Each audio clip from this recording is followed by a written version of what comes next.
All right, everybody, this is part 3 of the Q&A, and we'll see if there's another part. I assume there will be because there's still been questions people are dropping into the comment section, so we'll just keep this thing rolling, keep the train on chugging until we run out of questions here, and we're going to start right out of the gate. We're not going to waste any time. We're going to dive right into this. Z Wells he has 4 questions for me. He has 4 questions. The first one, very straightforward. What have I been doing lately? Well, I mean, as I mentioned in the last video, I started a new job, and that's been taking up a lot of my time.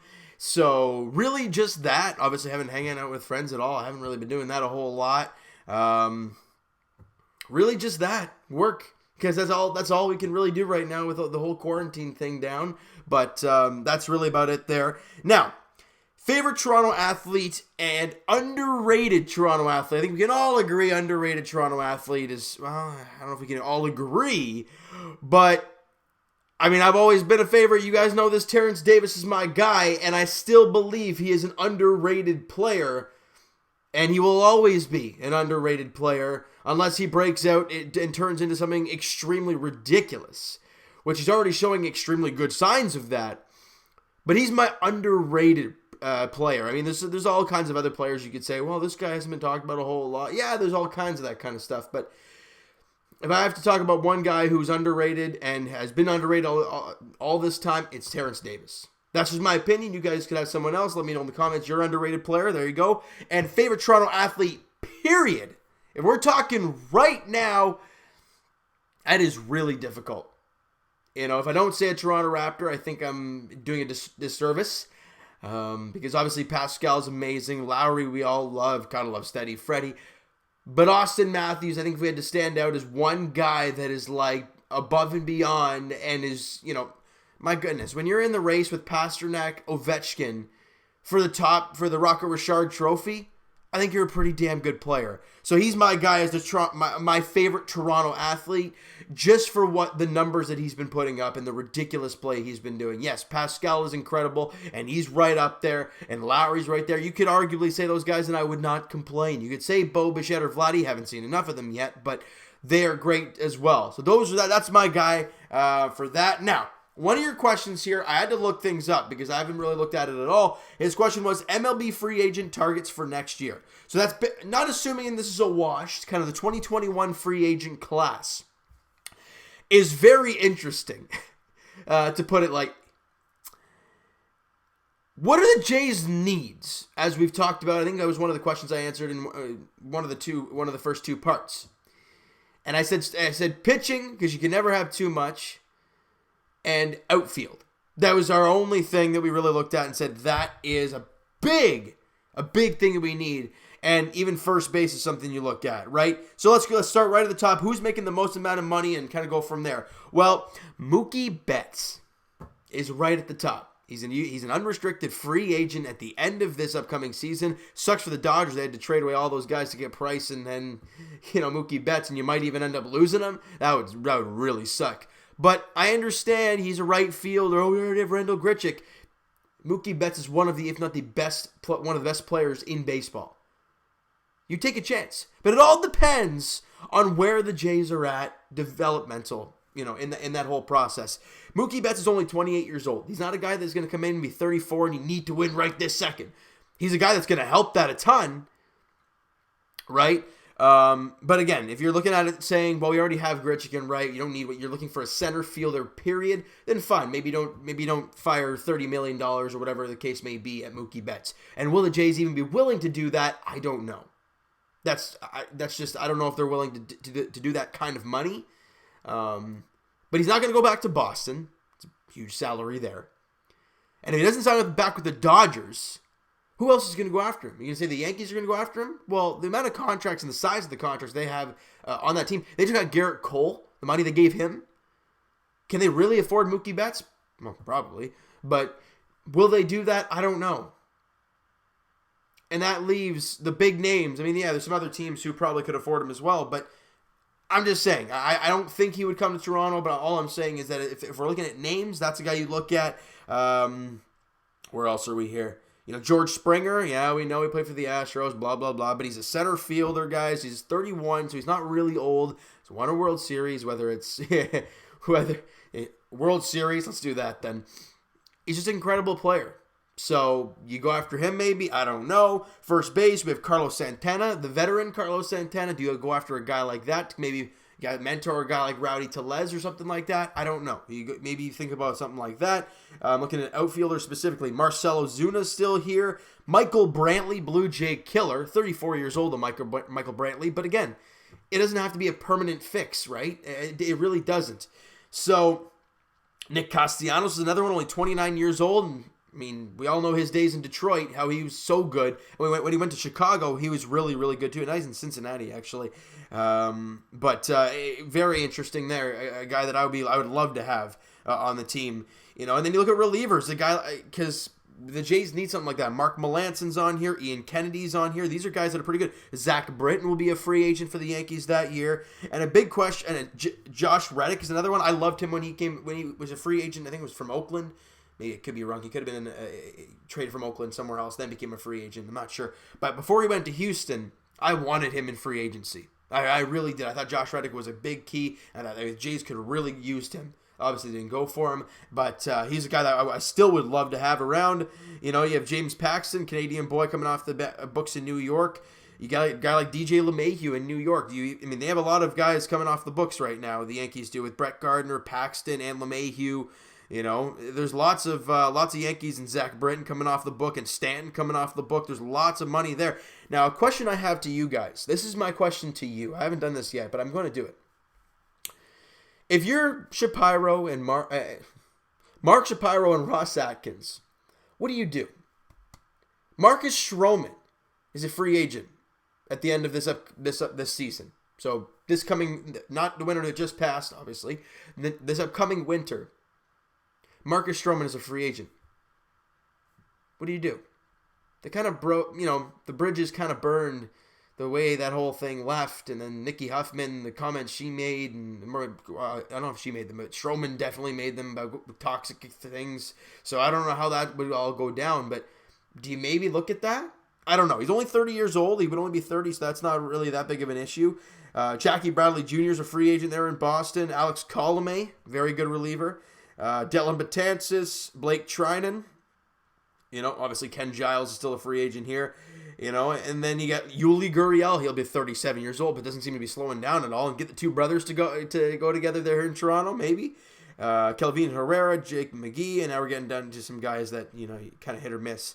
But Jonathan Villar, who played for Baltimore last year, and I thought had a fantastic season. Brett Cecil, do you bring him back in the pen? There's so many names we can go down the list here and say, would these guys fit? Would we like them on the team? And I liked a lot of those names that I said. A lot of the relievers I thought were incredibly, big, and especially with this day and age of baseball where, starters give you 5 innings in the playoffs and then you kind of just go to a rock-solid bullpen the rest of the way and shut things down. That's how the Kansas City Royals won their championship, That's how some teams have done it. Now, do the Jays go out there and spend big money? I don't know if they're at that point. We all had a feeling that this year would be kind of that push for a wild card spot. You don't get it. Dive deep in free agency, build up some holes, and go from there. That's what we kind of hoped it was for. But if we don't even have a season, it seems like we are, but we don't know how long it's going to be and where and all that stuff. But assuming it's not going to happen, what do you do then? Do you still go and buy? I don't know. Excuse me, with the size of the free agent class the way it is, you might want to take that chance. But I don't know. You don't want to do it too early, right? You don't want to do that kind of thing. So I don't know. Let me know your opinion, you guys. And the names that I mentioned, and if there's anybody I didn't mention that you like, let me know in the comments below. Thanks very much for that question there. It was a great question. I hadn't really thought about it, looked it up. I'm like, this is a pretty good free agent class. So thanks for that, man. Really do appreciate that. Which team/sport did you start loving first? That is a really hard question to say because I never actually played organized basketball. I played organized hockey and I played organized baseball my entire life. So since I was a little squirt, I played hockey. I was about 3 or 4 years old, and baseball since I was about the same. So I don't know which one I loved first. But I know from my parents telling me that baseball seemed to be my first love, and it's the sport that I continue to play now. So I guess if you say what I love most to play, it would be that to watch. As I've said in many other videos prior, I cannot choose one. Whenever one's on, I miss the other one. Like when baseball season's going, I love baseball, I love watching the Jays, blah, blah, blah, but I miss the competitiveness of hockey and basketball. I miss that feel to it. When hockey and basketball is on, I'm like, man, don't you just love it in the summertime where you can kick it up, outside, watch a game, have a couple brews, have a good time. So it's like there's always, that's my whole feel with sports. I'm just going to let you guys know that. So thanks very much for the question, man. Now, Armin's got 2 questions here. Are you studying in school, and what are you studying? Well, I will just say it this way. I am not studying in school. I was before I did the YouTube channel, and I went to Seneca College for radio broadcasting. So there you go. There's a little bit of history on me as well. And, do I live in downtown Toronto or in the suburbs? Look, man, if I could afford to live downtown in a condo, I think I might, but afford that, man, Jesus, Murphy, that's that is not easy to afford a condo or anything downtown. So that pretty much answers your question. All right, so now we got Zewell's got another question here. It just kind of showed up here. Walk-off home run, buzzer beater, or OT winner? Oh, that's a tough one. I think it all depends on the situation, right? Because if I'm looking at the Kawhi shot, right, and something like that, and the meaning behind that shot, right? 18 years ago, the Raptors didn't make that shot. The team has not actually shown anything. Obviously LeBron was the whole deal, and they hadn't got past the second round since 16, and then they lost to LeBron. That was one of the biggest shots in the history of the Toronto Raptors. So, yeah, that is huge. But if you look at the Bautista flip and the emotion around that inning and that game and that series and the fact that Jays hadn't made the playoffs for 20-odd years, and we thought that is how they're going to lose it with that little garbage thing, then, yeah, the emotion by that home run, I'd be losing my mind. No pun intended. Losing my mind. But an OT winner, you score an OT winner to win the Stanley Cup, my goodness, it doesn't get any better than that. So, I don't know if I could choose one. I really don't know if I can. I don't know. As being a baseball player myself, I guess I would, have to say a walk-off home run, especially with the emotion that the Bautista home run had. If I was able to do something like that, my goodness, yes, please. Now, but buzzer beater and OT goal, those are always sweet as well. I don't know, guys. You guys let me know what your favorite would be down in the comments. We have Connor has 2 questions here. He's got favorite/best pitcher in your opinion in the MLB. Now, I think we're all going to agree, if healthy, and if we're going regular season and playoffs, that is very difficult. Steven Strasburg's always been the guy that I've liked, and that's why I said if healthy, because he was dominant last year in the playoffs. He's always been a great pitcher all around. He's never really had a down season when he's healthy. He's my guy. And if you say Kershaw, well, we all know his playoff numbers.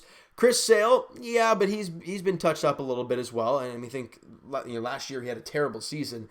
And then obviously had Tommy John, and he's done for this year as well. So I think my guy is Steven Strasburg. Again, there's probably lots of other names that I'm missing. I'm just kind of going off the top of my head right now.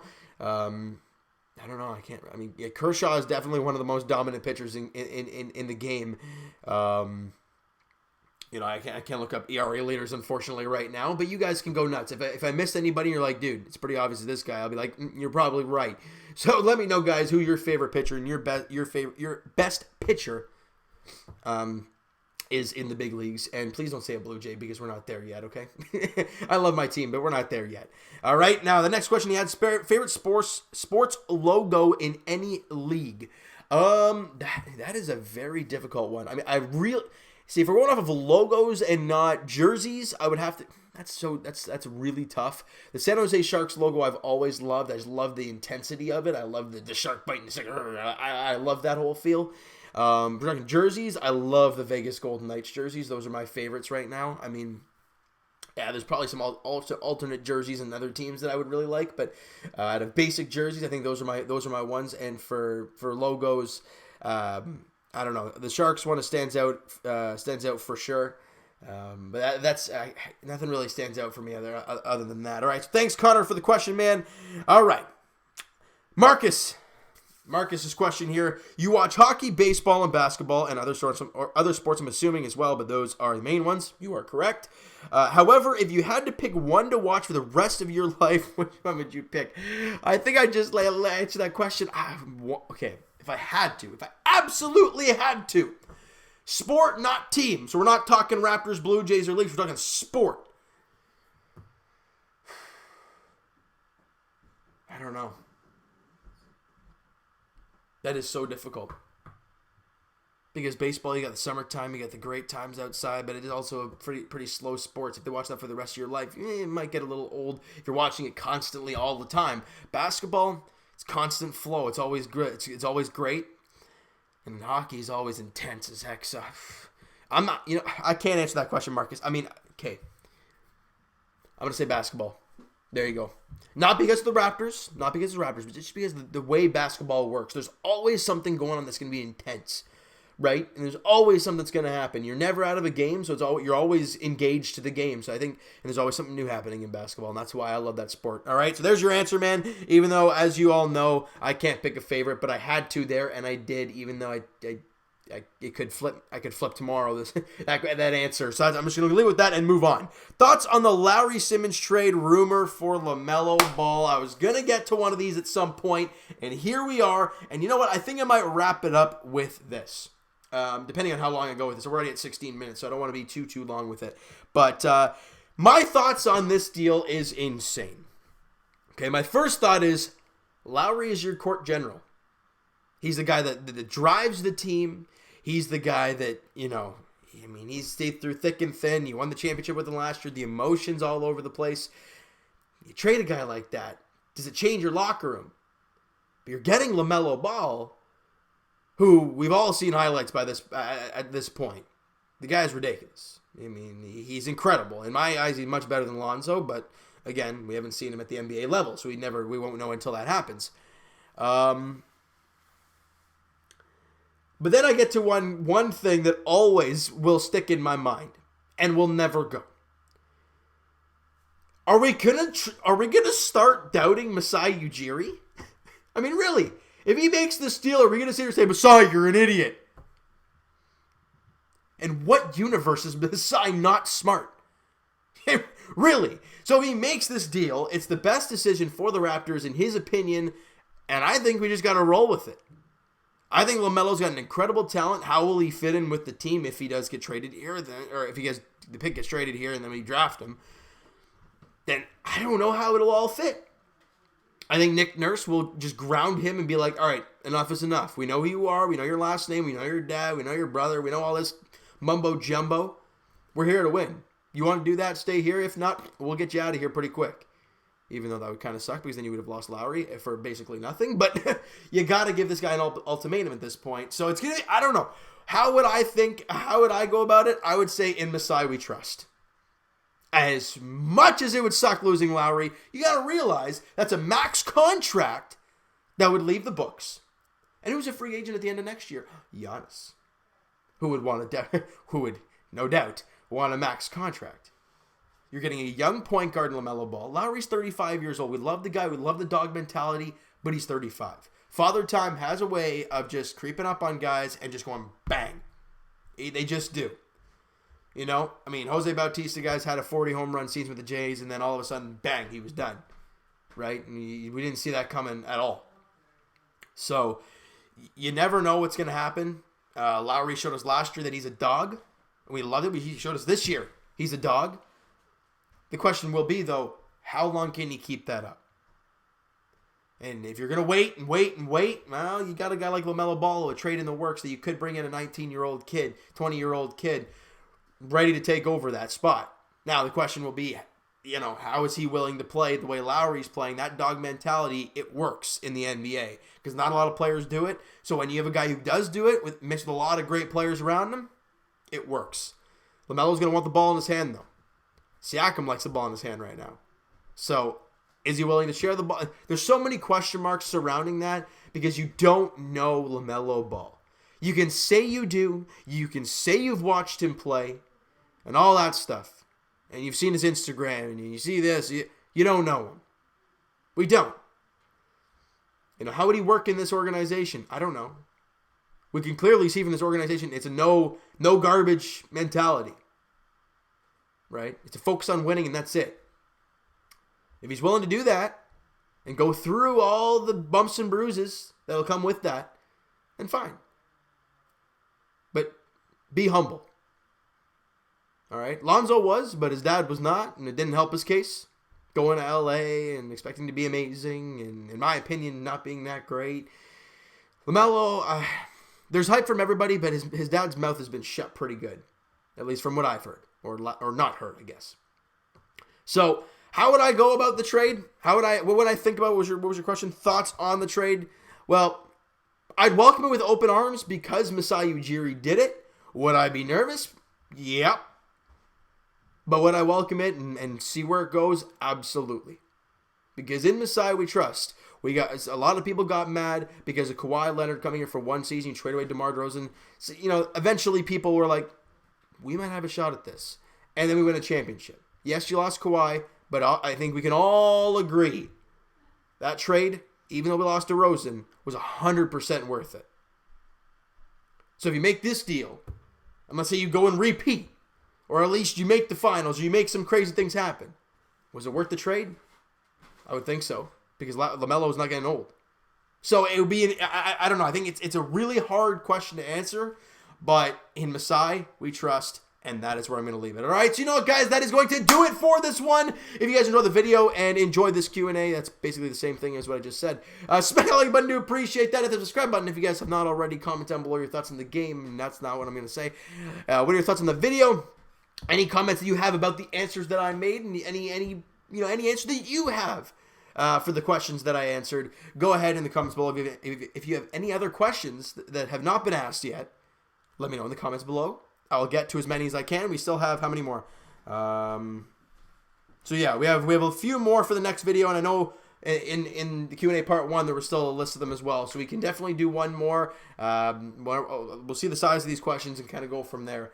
Maybe a part 5. We'll see how this goes. All right, so guys, Twitter is down below for myself. Follow up, send me a DM, do all that great stuff. Also, the Patreon link is down below, so sign up if you guys are interested in doing that.